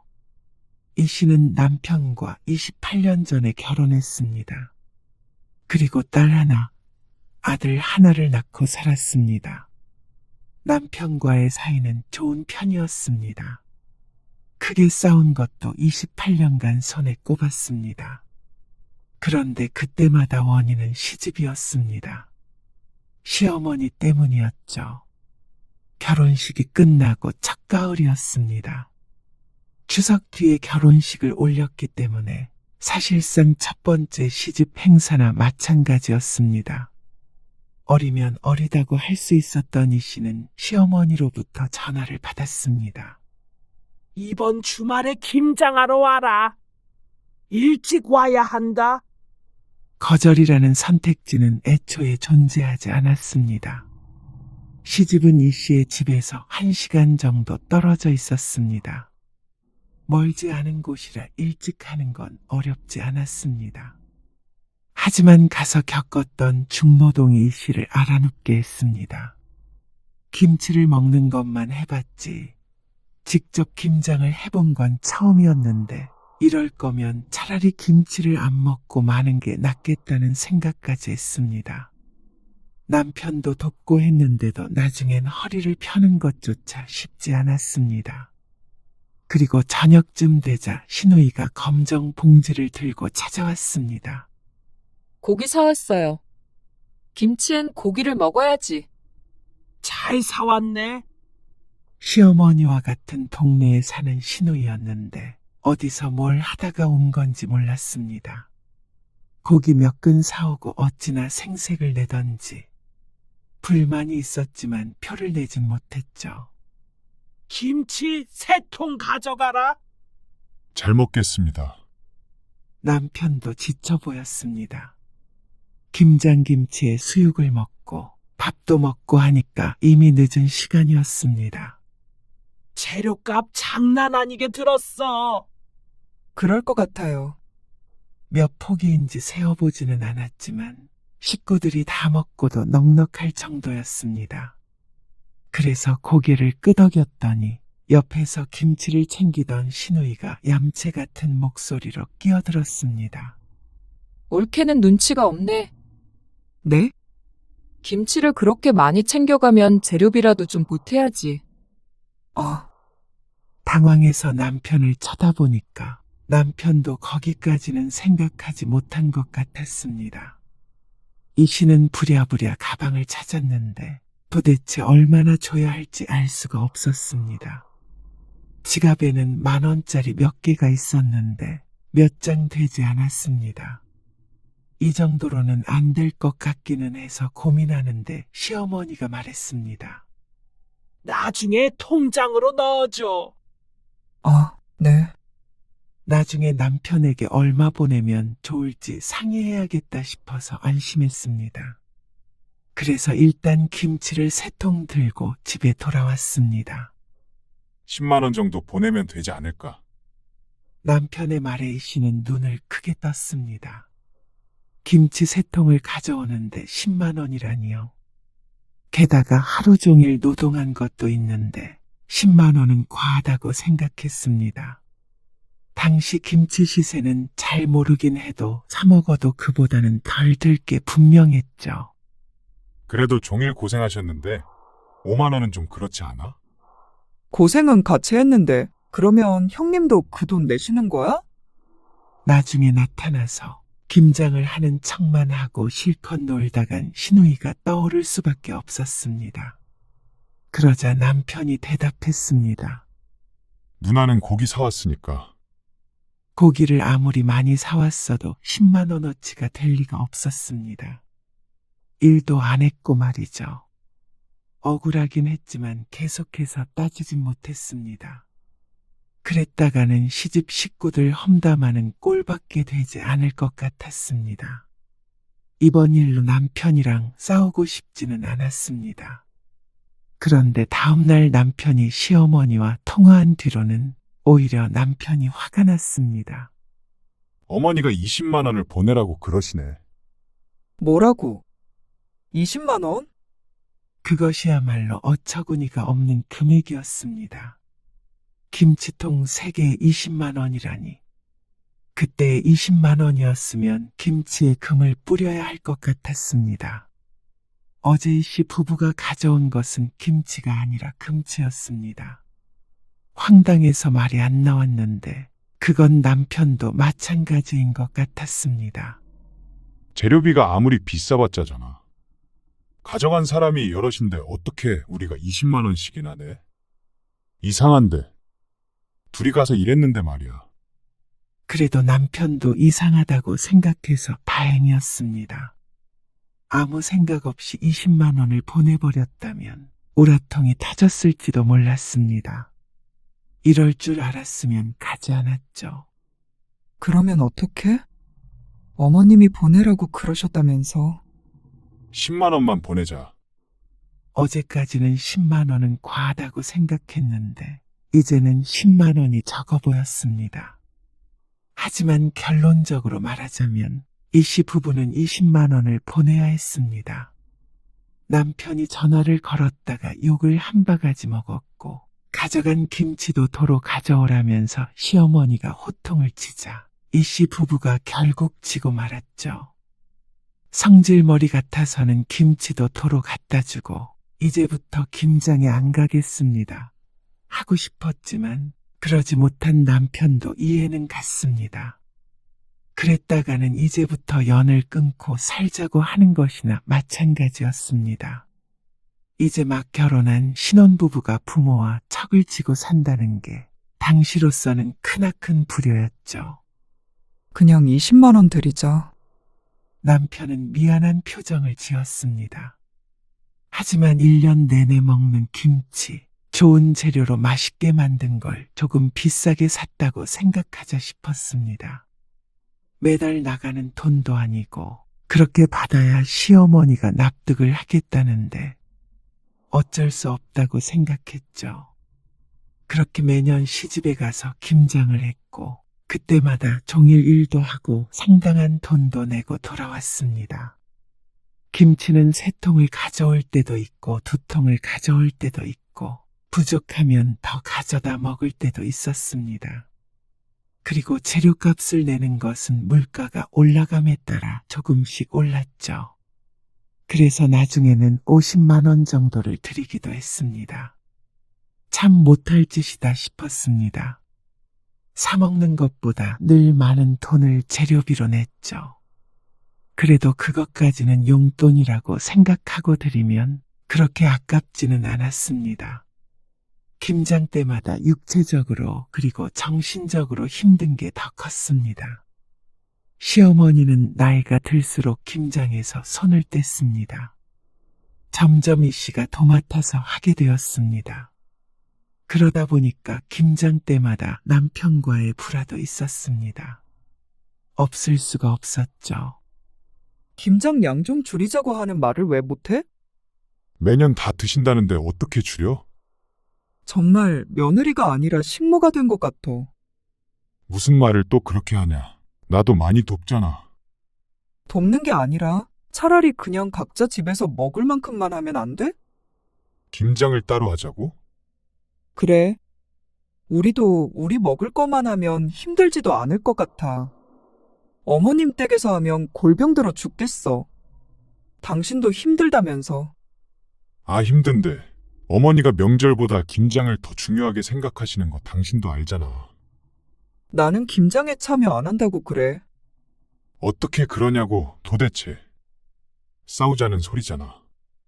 이 씨가 힘들어하는 걸 이해한다면서도 시어머니에게 싫은 소리는 잘하지 못하는 남편이었습니다. 평화주의자였고 좋은 게 좋은 거라는 생각이 컸습니다. 그런 성격이 좋아서 결혼했던 것이었는데 이런 성격 때문에 싸우게 될 줄은 몰랐죠. 비슷한 일들이 수도 없이 많았습니다. 정말로 김치를 더 이상 받아가지 않겠다고 했다가 천하의 몹쓸 며느리가 되기도 했고 시어머니가 눈물바람을 하기도 했습니다. 그렇게 세월이 흘렀고 시어머니가 나이 들자 더 이상 김장은 못하겠다고 선언했습니다. 그 말을 처음 들었을 땐 마음속에서 환호했습니다. 하지만 시어머니는 그런 뜻으로 한 말이 아니었습니다. 나는 이제 더 이상 못하겠다. 힘들어서 올해부터는 너희 집에서 해. 네? 저희 집에서요? 그래? 그거 장보고 준비하고 그게 보통 일인 줄 아냐. 김치 담그다가 병들겠다. 젊어서 그렇게 내 김치 얻어다 먹었으면 이제 말년에는 시엄마한테 김치 좀 해다가 바쳐봐라. 얻어먹었다는 표현부터가 맞지 않았습니다. 언제부턴가 김장은 이 씨의 일이 되었으니 말이죠. 그런데 이 씨는 군말하지 않았습니다. 어쩌면 이 씨의 집에서 하는 게 더 나은지도 몰랐습니다. 그러면 적어도 1시간 거리를 왔다 갔다 하지 않아도 되고 재료비를 따로 들이지 않아도 되니까 말이죠. 시어머니는 처음엔 김장 때마다 참석해서 지휘를 하더니 나중에는 그것마저도 힘에 붙였는지 전화로 일정만 묻고는 말았습니다. 그리고 김장이 끝나면 신우이를 대동해서 김치를 가지러 왔죠. 아니, 어머니 아버지 두 분이서 무슨 김치를 그렇게 많이 드신다고 그래. 누나도 좀 얻어다 먹고 그러니까 그렇겠지. 그래도 너무 많은 거잖아. 어머님 몫으로만 몇 포기야? 작년에 시어머니가 우겨서 김장을 100포기를 했습니다. 시어머니는 참석하지도 않았고 오로지 이 씨 부부 둘이서 해냈습니다. 그래도 옆에서 잔소리하고 타박하는 사람이 없어서 마음은 편했지만 알아놓는 건 똑같았습니다. 이 씨도 김장김치를 많이 먹는 편이었습니다. 남편도 김치를 워낙 좋아해서 김치찜, 김치찌개 같은 요리도 자주 해먹었고 생김치도 무척 좋아했죠. 그런데도 많이 먹어봤자 1년에 3~4통 정도 먹을까요? 자취하는 아들, 딸도 한 통을 반으로 나눠줬는데도 시어머니가 챙기는 만큼은 아니었습니다. 그것도 많다고 생각했는데 매년 김치가 남았다는 소리가 없는 걸 보니까 어떻게든 드시긴 하는 것 같았습니다. 그런데 며칠 전에 전화가 온 것이었습니다. 한 20포기 정도는 더 해야 할 것 같은데. 네? 어머님, 지금도 너무 많아요. 많기는 뭐가 많어. 하는 김에 조금 더 하면 되지. 서너 포기 더하란 말처럼 가볍게 얘기하는 시어머니. 하지만 여기서 양을 더 늘리면 정말 알아놓을지도 몰랐습니다. 식구가 도대체 몇이나 된다고 자꾸만 김치 욕심을 내는지 몰랐습니다. 신우이가 조금 챙겨가봤자 노인 둘이 다 먹지도 못할 것 같았죠. 하지만 시어머니는 막무가내였습니다. 내가 먹는다는데 왜 네가 못 먹는다고 난리냐? 강짜를 부리기 시작하면 답이 없었습니다. 시어머니는 김치를 맡겨놓은 듯이 말했습니다. 내가 김장해서 줄 때는 몇 포기를 해도 말이 없더니 네가 하려니까 힘드냐? 그게 아니고요. 20포기는 더 해야 해. 알아서 다 먹을 테니까 쓸데없는 걱정은 하지 말어. 그리고 배추 절여진 거 살 생각은 추워도 말어라. 지난해에 절여진 걸 사서 하자고 했다가 얼마나 혼쭐이 났는지 몰랐습니다. 그 얘기를 또 꺼내면서 신신당부를 했습니다. 전화를 끊었는데 옆에서 듣고 있던 남편도 한숨을 쉬었습니다. 어머니 아버지는 참 아무튼 옛날 분들이라 그래. 김치에 대해서 유별난 그런 게 있잖아. 유별난 것이 알겠지만 왜 며느리를 잡는지 이해가 가지 않았습니다. 그래도 당신이 한 김치가 맛은 있잖아. 어머니보다 나아. 그래서 어머니가 당신 김치 맛 가지고는 절대 뭐라고 안 하시는 거 알지? 이 씨의 기분을 풀려고 하는 소리였지만 그런다고 김장이 행복해지는 것은 아니었습니다.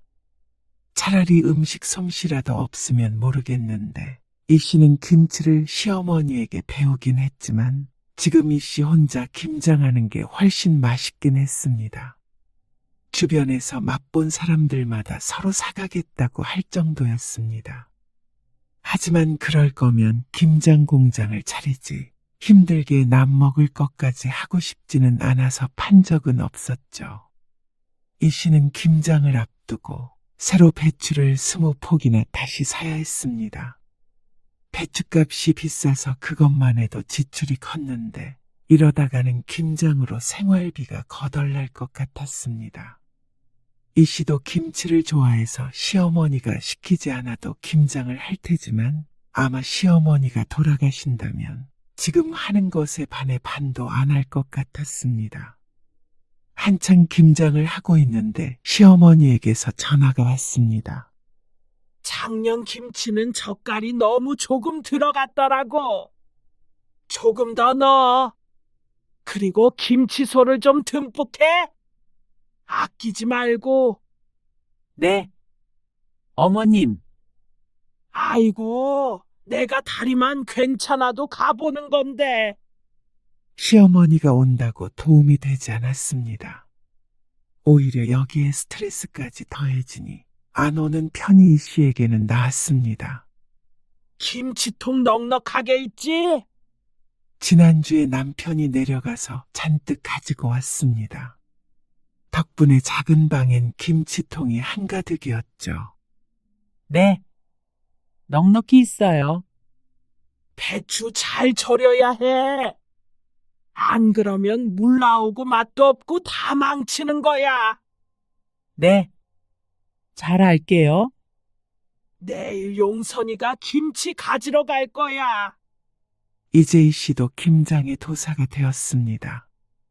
그런데도 못 믿어온 것인지 아니면 이렇게라도 참여를 하고 싶은 것인지 시어머니는 한참을 전화로 지시하고는 끊었습니다. 그런데 그렇게 전화로 끝났으면 다행이었지만 저녁이 되자 갑작스럽게 초인종 소리가 들렸습니다. 누구 올 사람 있어? 아니, 없는데. 애들인가? 혹시나 아들이나 딸이 왔을까 싶어서 남편이 문을 열어보았더니 시어머니와 시누이가 서 있었습니다. 내가 뭐 사왔게? 검정 봉지를 손에 든 시누이. 수육용 고기를 1kg 사왔다면서 해맑게 웃었습니다. 김장이 다 끝나갈 때쯤에 온 속내가 환하게 보였습니다. 얄밉지만 어쩌겠나 싶었습니다. 귀찮아서 수육은 안 하려고 고기를 안 샀는데 이왕 이렇게 된 거 다 같이 먹자 했죠. 그런데 고기를 올렸으면 한참 기다려야 하는데 배추에 속을 넣고 있는 게 안 보이는 것인지 시어머니도 시누이도 거들 생각도 안 했습니다. 곧 80이 되는 시어머니는 당연히 그렇다 쳐도 사지 멀쩡한 시누이는 앉아서 구경하다가 속을 집어먹고 완성된 김치를 손으로 계속 뜯어먹으면서 훈수를 뒀습니다. 거기는 하얀데 어디요? 거기 안쪽에 싹 들어가지고 넣어야지. 나중에 싱겁다고. 작년에도 그런 거 몇 개 있던데 그거는 옳게 간 거구나. 남편이 한 게 뻔했지만 아무 말 않고 묵묵히 계속 일을 하고 있었습니다. 나는 이래서 김장이 좋아. 너무 정겹잖아. 그리고 김장하자마자 고기 싸 먹으면 정말 얼마나 맛있는데. 나는 삼겹살보다 그게 더 좋더라. 그래서 김장 안 하는 집안 보면 이해가 안 돼. 그러는 본인도 따로 김장을 하지 않으면서 말은 잘했습니다. 우리는 시댁도 김장을 안 해. 김치 안 좋아하면 그게 한국인이야? 그러면서 시집 흉을 보기 시작했습니다. 그리고 시어머니는 거기에 맞장구를 쳤습니다. 무슨 그런 집이 다 있냐? 그러면 김치찌개도 안 먹냐? 이 씨가 보기에는 정말 좋은 시부모였습니다. 결국 며느리한테 김장하라고 안 한다는 건데 고마운 줄 모르고 흉을 보나 싶었습니다. 아, 옳게. 한 통은 있잖아. 썰어서 담아줘. 네? 이걸 썰라고요? 한 입에 먹게 썰으라고. 갑자기 엉뚱한 요구를 하는 시누이. 세상에 김장하고 썰어서 넣는 사람이 있나 싶었습니다. 먹을 때마다 썰어야 맛있죠? 그러면 먹기 불편하잖아. 한 통만 그렇게 해줘. 한 통만. 그러면 자기가 좀 일어나서 하면 좋을 텐데 신우이는 꼭 시장에서 생선은 손질해서 달라고 요구하는 손님처럼 아주 당연하게 말했습니다. 손 하나 까딱 안 하면서 말이죠. 생전 썰어달라는 적이 없었는데 이상하다 싶었습니다. 꺼내서 도마에 놓고 써는 게 너무 불편해서 그래. 본인이 그렇다는데 이러쿵저러쿵 할 문제는 아니었지만 무척이나 귀찮고 짜증이 났습니다. 이 집 식구들은 어째서 며느리를 몸종처럼 부리려는 것인지 몰랐습니다. 이제 싹 치우자. 양념이 조금 남았고 지금 바로 먹을 한 포기를 제외하고는 모두 김치통에 담겼습니다. 허리를 펴보려고 하니까 곧장 앓는 소리가 나왔습니다. 남편도 사정이 크게 다르지 않은지 끙끙거리고 있었죠. 그 모습을 보더니 시어머니가 혀를 찼습니다. 그러니까 할 줄도 모르는 걸 뭐하러 해? 너는 네 남편을 이렇게 부려먹고 싶냐? 끊임없이 나왔던 주제였습니다. 그런데도 볼 때마다 못마땅한 것 같았습니다. 하지만 이것만큼은 이 씨도 물러날 수가 없었습니다. 만약 남편도 일을 안 시키고 이 씨만 일하게 한다면 틀림없이 엎어버릴 것이었습니다. 다 정리하기도 전에 신우이가 식탁에 앉으며 말했습니다. 얼른 고기부터 썰어봐. 저녁을 안 먹었더니 배고프네. 이것 좀 치우고요. 아, 누나는 돕지도 않고 참. 내가 이 집 며느리야? 내가 왜 도와? 남의 집 김장을. 출가 외인이라는 말 몰라? 본인은 웃긴지 깔깔거리는데 이 씨는 하나도 웃기지 않았습니다. 출가외인이 왜 남의 집 김장에 와서 고기를 먹는 건지 이해가 안 됐죠. 애미야, 밥 좀 차려라. 대충 치우고 와. 먹고 치우면 되지. 그 와중에 밥 차리라고 성화인 시어머니와 시누이. 누가 더 밉나 대결이라도 하는 것 같았습니다. 이래서 이 씨가 차라리 혼자서 김장하는 게 편하다는 것이었습니다. 오늘 시어머니가 못 온다고 그래서 다행이라고 생각했는데 결국 결말이 똑같았습니다. 시어머니가 돌아간 뒤 이 씨는 남편과 가벼운 말다툼을 했습니다. 연례 행사나 마찬가지였습니다. 차라리 다음날 김치만 가지러 오시라고 그래, 어? 어떻게 그러냐? 수십 년간 남편이 반복한 말이었습니다. 어머니한테 어떻게 그러냐? 그러는 어떻게 아내한테 이럴 수 있는지 몰랐습니다. 도대체 김장을 거진 100포기를 시키는 게 어디 있어? 식구가 여럿이라서 다 같이 김장하는 것도 아니고 나한테만 하라고 그러시는 거잖아. 나도 같이 하잖아. 억지로 그러는 거고 그것도 못마땅해 하시잖아. 나도 이제 할머니 돼도 이상하지 않을 나이야. 허리도 아프고 무릎도 아프고 무갈다가 손목 나가게 생겼어. 그런데 밥 차려라, 고기 삶아라, 김치는 이렇게 해라, 저렇게 해라. 당신이 가만히 있으니까 더 그러시는 거잖아. 나라고 좋아서 듣고 있어. 그러면 그게 노인네 낙이라는데 어떡해? 이래서 늘 싸우는 것이었습니다. 효자 남편은 나이 든 어머니 충격이라도 받을까봐 할 말도 제대로 못했죠. 그나마 김장을 적극적으로 도와서 여태 참고 했던 것이지 남편이 예뻐서가 아니었습니다. 김장은 지긋지긋했습니다. 온 나라가 김장 때문에 떠들썩한데 솔직히 이 씨는 김치는 사 먹어도 그만이었습니다. 물론 김장김치를 좋아하기는 했지만 이 정도의 대가를 치러야 한다면 맛은 어느 정도 포기해도 될 것 같았습니다. 그리고 왜 아무도 재료값을 안 주는 거야? 재료값. 우리 마지막에 재료값 얼마 냈는지 기억 안 나? 김장은 10년 전에 가져왔는데 당시에 고춧가루가 비싸다면서 50만 원을 내놓으라고 했던 시어머니. 적어도 시누이도 어느 정도는 내고 있는 줄 알았는데 그게 아니었습니다. 시어머니도 이 씨가 아무 말도 안 하니까 김장비에 보태라고 10원 한 장도 주는 법이 없었습니다. 시누이는 또 고기 사왔으니까 퉁지자는 시기였습니다. 예전과는 또 달라서 100포기를 담그려면 그 비용도 어마어마했습니다. 그런데 돈 많이 들지 않았냐 하는 인사치레조차 하지 않았습니다. 수고했다는 말 한마디도 말이죠. 이러니까 이 씨도 부하가 날 수밖에 없었죠. 그런데 정말 기가 막힌 일은 이듬해, 그러니까 작년에 일어났습니다.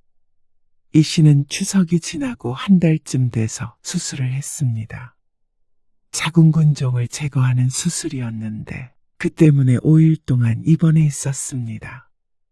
그래서 이번에 김장을 해야 되나 말아야 되나 남편과 상의를 하고 있을 때였습니다. 지난해 김치는 다 먹었지만 그래도 건강을 생각해서는 올해는 건너뛰자고 남편과 이야기를 하고 있었죠. 그런데 그걸 귀신같이 알고는 시어머니가 전화했습니다. 올해 김장 할만하냐? 아, 올해는 힘들 것 같아요. 몸도 별로 안 좋고 그래서요. 그러냐? 그럼 한 일주일 미뤄서 하면 낫지 않냐? 아, 애들 아빠가 올해는 건너뛰자고 하네요. 뭐? 걱정하는 듯이 말을 하던 시어머니는 김장을 건너뛴다는 소리에 펄쩍 뛰었습니다. 세상에 김장을 안 하고 지나가는 법이 어디 있어? 시어머니는 극단적으로 표현하자면 차례는 안 지내도 김장은 무조건 해야 하는 사람이었습니다. 그러면 1년 동안 김치는 어떻게 하자는 거야? 맨 밥만 먹냐? 어떻게 김장 한 번 안 했다고 맨밥만 먹는다는 것인지, 수술한 지 얼마 안 된 며느리보다 본인 밥상이 걱정인 모양이었습니다. 남편이 전화를 바꿔서 설득해도 소용이 없었습니다. 올해는 150포기 하려고 했는데 무슨 말을 하는 거야? 상식적이지 못한 말에 기가 차서 헛웃음만 나왔습니다. 김치를 내다 팔려는 것도 아니고 왜 김장 양을 해마다 늘리지 못해서 안달인지 몰랐습니다. 그렇게 어떻게 해요? 집사람 몸도 안 좋은데 그 많은 김치 다 담그다가는 쓰러져요. 남편조차 이 씨의 편을 들었죠. 그러니까 시어머니는 더 난리가 났습니다. 그럼 누가 해? 내가 하리? 며느리가 돼가지고 여든먹은 시엄마가 허리 굽히고 김장하는 꼴을 봐야 된다고 그래? 어머니, 이번만 좀 안 하면 어떻게 돼요? 한국 사람이 김치 없이 어떻게 사냐? 아니, 어머니는 도대체 식구가 많지도 않은데 무슨 김치를 그렇게 많이 담그자는 거예요? 그 부분은 도저히 이해가 안 됐습니다. 그래봤자 시아버지와 시누이밖에 더 있나 싶었습니다. 그럼 150포기는 아니더라도 작년처럼은 해. 쉬엄쉬엄 하면 되잖냐? 쉬엄쉬엄 130포기를 담그라는 말이 과연 말이 되는 소린지, 그것도 환자한테 막무가내로 김치를 만들어내라는 신보가 대단했습니다. 그러다가 애엄마 잘못되면 책임지실 거예요? 며느리한테 김치 몇 통 얻어먹으려다가 내가 아들한테 이런 소리나 들어야겠냐? 그러자 남편이 말실수했다는 듯이 잠시 한숨을 쉬었습니다. 그러고선 이 씨를 쳐다보는데 그렇게 보면 어떻게 하라는 것인지 몰랐습니다. 수화기 너머에서는 거의 흐느끼는 소리가 들렸습니다. 며느리라고는 하나 있는데 이런 말도 들렸고 서러워서 못 살겠다는 말까지 들리는 것 같았습니다. 이 씨는 가슴이 울컥 뜨거워졌습니다. 도대체 며느리를 언제까지 갈아댈 것인지 궁금했습니다. 이제 이 씨의 나이도 결코 적지 않았습니다. 그러면 한칠 80포기만 해라. 그러자 남편이 한숨을 쉬면서 대답했습니다. 그것도 많아요. 30포기만 할게요. 내년에는 조금만 드세요. 그래? 알았어. 평소에 하던 김장 양보다 훨씬 적었지만 시어머니는 그러자 했습니다. 전화를 끊고 남편이 말했습니다. 내가 할 테니까 당신이 옆에서 말만 해줘. 남편으로서는 현실적인 타협을 한 것 같았지만 그래도 속이 상했습니다. 시누이도 있고 그런데 어째서 며느리만 모든 집안일을 도맡아 해야 하는 것인지 몰랐습니다. 남편이 하겠다고는 했지만 그런다고 속상한 마음이 사라지는 건 아니었습니다. 시어머니는 며느리가 아픈 줄 알면서도 시킨 것이기 때문이었죠. 그래도 남편이 어떻게든 해서 주기만 하면 시어머니 하소연은 안 들어도 되겠구나 싶어서 이 씨는 그냥 그러라고 했습니다. 남편이 자기가 하겠다는데 그것도 싫다고 하면 그건 이 씨의 신보가 안 좋은 것일지도 몰랐습니다. 그런데 참 쉽지가 않았습니다. 여보, 비켜봐. 나도 할게. 아니, 앉아있으라니까. 당신 힘들잖아. 괜찮아? 양 얼마 안 되니까 같이 얼른 끝내자. 평소 하던 것에 비하면 별거 아니었습니다. 30포기보다는 더 됐지만 그래도 수월했습니다. 매년 이 정도만 하면 바랄 것이 없었습니다. 혹시나 시어머니나 시누이가 올까봐 어디 놀러 간다고 했던 날짜를 기억해서 딱 그날에 맞춰서 했습니다. 시누이가 고기라도 사온다면 그것만큼 피곤한 일이 없었습니다. 어머님이 가지러 오신대?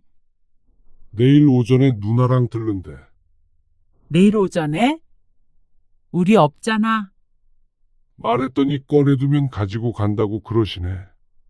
평소보다는 수월했어도 노동은 노동이었습니다. 이 씨는 김장이 끝난 후에 푹 퍼져 있었습니다. 고기고 뭐고 입맛도 없었습니다. 다음날 이 씨는 남편과 함께 외출했습니다. 오전에 아들, 딸들을 만나서 시간을 보내다 점심을 먹고 헤어졌습니다. 그리고 집에 와서 귀신에 홀린 것 같은 기분을 느껴야 했습니다. 어머님 왔다 가신 거 맞지? 남편은 말이 없었습니다. 어제 김장한 것을 통에 담으니까 11통이었습니다. 그 중에서 6통을 드린다고 아침에 꺼내놨는데 그것은 당연히 없었고 김치냉장고도 텅텅 비었습니다. 이 씨 부부가 먹던 묵은지 반 통만 남아있었죠. 아니, 지금 김치통 11개를 다 가져가신 거야? 오전에 비밀번호를 물어보기에 일러주었는데 잘 가져가겠다 어쩌겠다 하는 말도 없었습니다. 어련히 꺼내져 있는 6통을 가져갔겠거니 싶었는데 그게 아니었죠. 허탈하고 황당한 감정이 앞섰습니다. 살다 김치를 도둑맞는 것은 처음이었습니다. 어떻게 이런 일이 다 있나 실소가 나왔습니다. 너무 어이가 없으면 웃음이 나는데 지금이 딱 그때였습니다. 남편도 충격을 받은 모양이었습니다.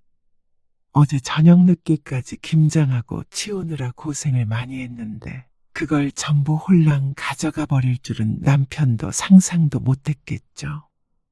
열받아서 안 되겠는지 시어머니에게 전화를 걸었지만 받지 않았습니다. 이 씨 부부는 차를 타고 시어머니의 집에 찾아가려고 마음먹었습니다. 바보처럼 그냥 있을 수는 없었죠. 차 타고 1시간을 가더라도 가서 도로 가져오자 싶었습니다. 그런데 시어머니의 집에 도착하자 더욱 황당해졌습니다. 시어머니의 집에는 김치통이 3개뿐이었습니다. 진짜 너무하신 거 아니에요? 아픈 며느리 닭달에서 김장하게 하셔놓고 어떻게 그걸 몽땅 가져가 버리세요? 그러면 원래 먹는 양이 있는데 절반만 가져가라는 거야? 너희는 맨날 사 먹네 어쩌네 했잖아. 그러면 너희는 내년에 사서 먹으면 될 거 아니야. 너무나도 뻔뻔한 시어머니의 말에 화가 치밀어 올랐습니다. 6통만 가져가라고 할 때는 알았다고 그러더니 사람이 없는 틈을 타서 도둑질을 하다니 남에게 말해도 안 믿을 이야기였습니다. 5통은 다시 주세요. 남편이 굳은 얼굴로 말했습니다. 남편도 시어머니의 행동에 열이 받는 모양이었습니다. 그런데 시어머니는 모르쇠로 일관했습니다. 나한테 없어. 나는 몰라. 아니, 그게 말이 돼요? 나한테 없다니까 그러네. 어머니가 가져가셨는데 어떻게 몰라요? 아, 다 나눠줬어. 뭐라고요? 시어머니는 황당한 말을 했습니다. 2통을 빼고는 전부 나눠줬다는 얘기였습니다. 그러면 9통이 다른 사람에게 있다는 소리였죠. 형님한테 주셨어요? 신우이도 매년 김장한 것을 챙겼기에 그건 그러려니 했습니다. 하지만 9통은 많았습니다. 신우이네는 식구도 없는데 말이죠. 용선이 6통 주고, 1통은 춘자 주고, 또 1통은 건너집 주고, 또 1통은 작은 집 갖다 줬지. 황당했습니다. 참 골고루도 나눠졌다 싶었습니다. 시모의 요새, 작은 집까지. 그러면서 원래는 누구도 주고 누구도 줘야 했는데 못 줬다고 한탄했습니다. 여태 그러면 어머니 안 드시고 그렇게 여기저기 나눠주신 거예요. 이상하다는 생각은 했습니다. 아무리 김치를 좋아한다고 해도 남다르다고 생각했습니다. 어떻게 얼마나 먹는지는 확인할 길이 없기에 당연히 시어머니가 먹고 있다고 생각했습니다. 하지만 11통 중에서 3통만 있는 걸 보면 그동안에도 시어머니는 그렇게 많이 필요한 것도 아닌 것 같았습니다. 우리 집 김치가 맛있다고 다들 그러는데, 그러면 어떡하냐? 이번에 너무 조금해서 다 못 줬어. 아니, 재료비도 그렇게 많이 받아가 놓고는 그걸 다 딴 사람을 줬다고요? 원래 그렇게 다 나눠 먹는 거야. 왜 며느리 부려서 어머니가 남한테 생색을 내신 건데요? 남편이 따지자 시어머니도 울컥했습니다. 부리긴 뭘 부려? 그리고 누나는 뭘 그렇게 많이 가져간 건데요? 신우이가 가져간 김치의 비율이 압도적이었습니다. 그거는 형님도 어디 나눠줘야 한대요? 재현이네 있잖냐. 거기 며느리도 우리 집 김치만 먹는 데잖아. 그리고 그 사돈네도 말이야. 기가 막힐 노릇이었습니다. 그러니까 신우이의 며느리도 그 김치를 갖다가 먹었고 신우이의 사돈까지 여태 김치를 나눠줬다는 말이었습니다. 지난번에 김치를 작게 잘라달라더니 아마 그 며느리가 먹기 불편하다고 했는지 어쨌는지 또 모를 일이었습니다. 그러니까 비상식적으로 많은 양의 김장을 한 것이 이해가 갔습니다. 아마 이번에도 김장을 많이 했다면 그 사람들이 더 많이 가져갔거나 더 많은 사람들이 가져다가 먹었겠죠. 그동안 고생했던 일들이 주마등처럼 스쳐 지나갔습니다. 6통 가지고 누구 코에 붙이냐? 먹는 사람들이 몇인데? 그래서 다 가져왔지. 그걸 왜 다 제가 담갔는데요? 이 씨도 화를 내지 않을 수가 없었습니다. 너무 억울했습니다. 어느 정도 주변 사람들과 나누는 것은 이 씨도 이해를 했습니다. 김장 때는 다들 그랬으니까 말이죠.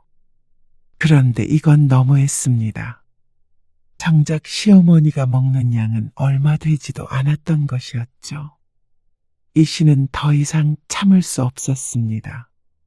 그런데 김치를 도로 가져오려던 생각은 지금 바뀌었습니다. 이미 다른 사람들에게 나눠줬던 김치를 돌려받을 수도 없고 시어머니한테 있는 김치 2통을 챙긴다고 해결될 일이 아니었습니다. 이번 김장 비용이랑 여태까지 가져가셨던 거 다 주세요. 뭐라고? 하루 종일 일한 값도 주시고요.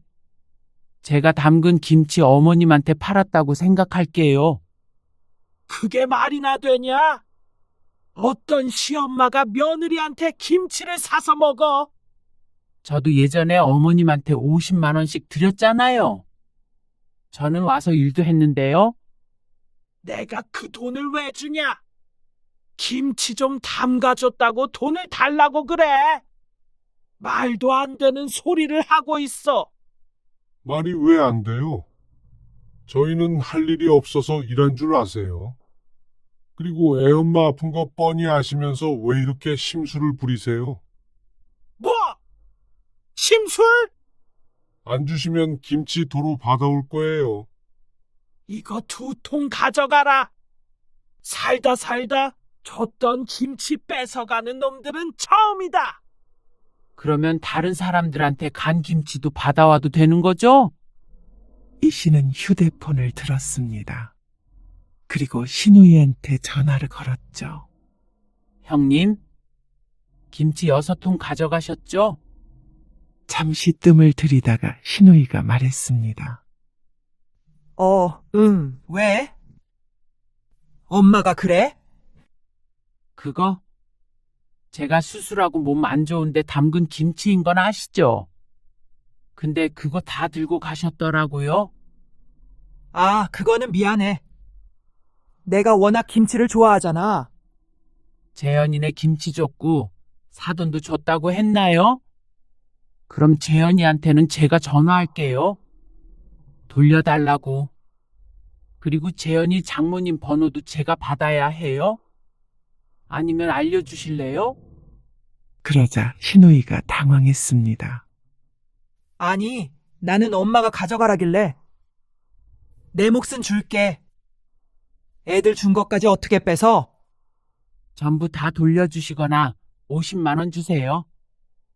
뭐? 50? 김치 6통에 50만 원 받는 사람이 어디 있어? 저는 3, 4통 먹어도 50만 원씩 냈었어요. 10년 전에도요. 아니면 재현이랑 통화할게요. 아, 알았어. 주면 되잖아. 그리고 내년부터 김장 안 합니다. 이제 사서 드세요.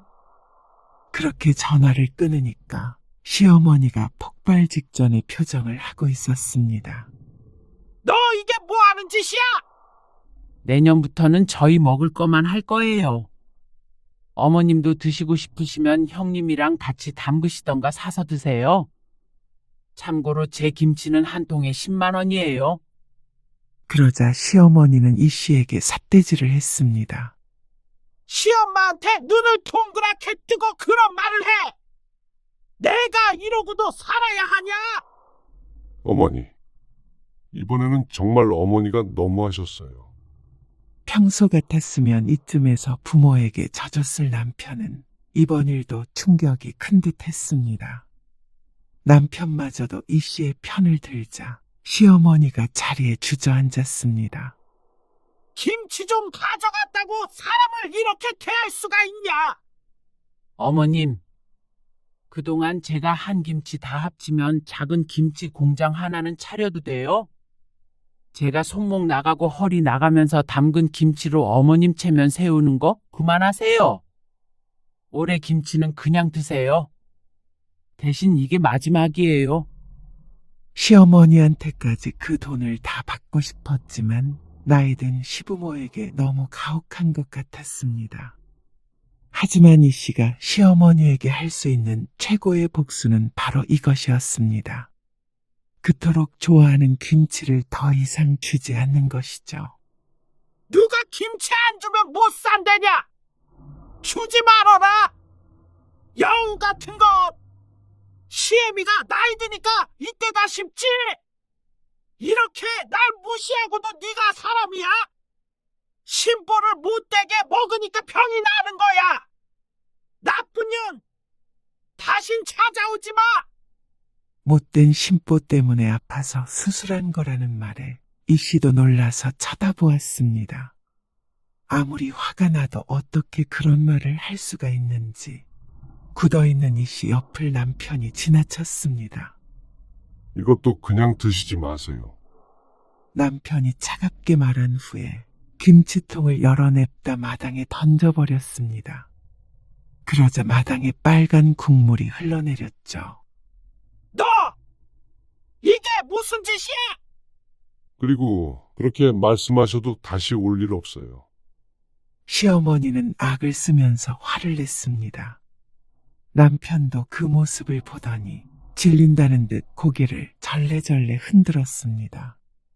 그런 시어머니를 뒤로하고 이씨와 남편은 대문을 나섰습니다. 어쩐지 배가 싸하게 아픈 것 같아서 부여잡자 남편이 놀랐습니다. 괜찮아, 당신? 요 며칠 김장하느라 고생을 했더니 배가 당기는 것 같았죠. 앞으로는 김장 같은 거 다 때려치우자. 남편은 질린 표정이었습니다. 그래도 며느리가 김장은 해야 하지 않겠냐 하던 남편이 어느새 변했죠. 내가 하고 싶을 때 하고 안 하고 싶을 땐 안 할 거야. 만약에 해도 당신이랑 나 그리고 애들 먹을 만큼만 조금 해야지. 이씨도 이씨가 담근 김치가 맛있었습니다. 남 안 주고 우리 식구 먹을 만큼만 한다면 즐거운 마음으로 할 수 있을 것 같았습니다. 그동안 담갔던 김치가 엉뚱한 사람들 뱃속으로 들어갔다는 사실은 너무 억울했지만 그래도 앞으로는 이런 일이 죽을 때까지 없을 것이었습니다. 얌체 같은 시집 식구들 식모노릇 하는 것 말이죠. 그날 저녁 신우이가 전화를 해서 이씨를 욕했습니다. 50만 원도 보냈는데 시어머니 집을 쑥대밭으로 만들어놨다며 이씨를 악기 취급을 했습니다. 그러자 남편이 전화를 가로채서 대꾸했습니다. 누나 집에도 가서 거실에 쏟아줘. 아니면 재은이 집에 가야 해. 그러자 신우이 입이 꾹 다물렸습니다. 돈 내고 깔끔하게 끝낸 걸 다행으로 여겨. 내가 지금 50만 원이 아니라 몇 년치를 받아야 될까 고민 중이니까 말이야. 신우이는 대답이 없었고 남편은 그냥 전화를 끊어버렸습니다. 내가 하고 싶은 말을 대신 해주니까 10년 묵은 체증이 내려가는 기분이었습니다. 진작에 이렇게 나서줬다면 한 20년은 고생을 덜 했을 텐데 하는 아쉬움은 들었습니다. 하지만 이제라도 이렇게 정신을 차린 게 어딘가 싶었습니다. 효자가 돌아서면 더 무서운 법이었습니다. 그리고 올해 들어 며칠 전 이씨는 배추를 20포기만 사서 김장을 했습니다. 남편과 둘이 아주 능숙하게 했죠. 웃고 떠는 사이 김장은 금세 끝났고 모처럼 수육에 막걸리까지 곁들여 즐거운 시간을 보냈습니다. 그리고 시어머니에게서 연락이 왔습니다. 올해 김장하냐? 지난 1년간 연락도 없다가 대뜸 하는 말이었습니다. 그놈의 김치가 뭔지 종교보다도 더 심한 맹목적인 사랑이었습니다. 이미 했어요. 얼마 안에서 드릴 건 없네요. 시어머니는 사먹는 건 입맛에 안 맞다며 하소연했습니다. 그 난리 이후에도 김치 소리가 나오나 보다 하고 신기한 마음이 들었습니다. 내가 미안했다. 아니에요.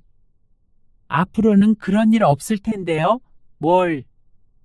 시어머니는 사과했고 이씨는 더는 신경 쓰지 않았습니다. 다만 앞으로 시집 식구들을 위해 김장하는 일은 없을 거라는 건 확실했죠. 그러니까 시어머니의 연락도 대수롭지 않게 받을 수 있었습니다. 요새 김치 사서 먹는 것도 맛있대요. 그러면서 이씨는 덧붙였습니다. 저는 제 김치가 맛있긴 하지만요. 시어머니는 아무 말도 하지 않았고 이씨는 안부 인사를 하고 전화를 끊었습니다. 홀가분했습니다.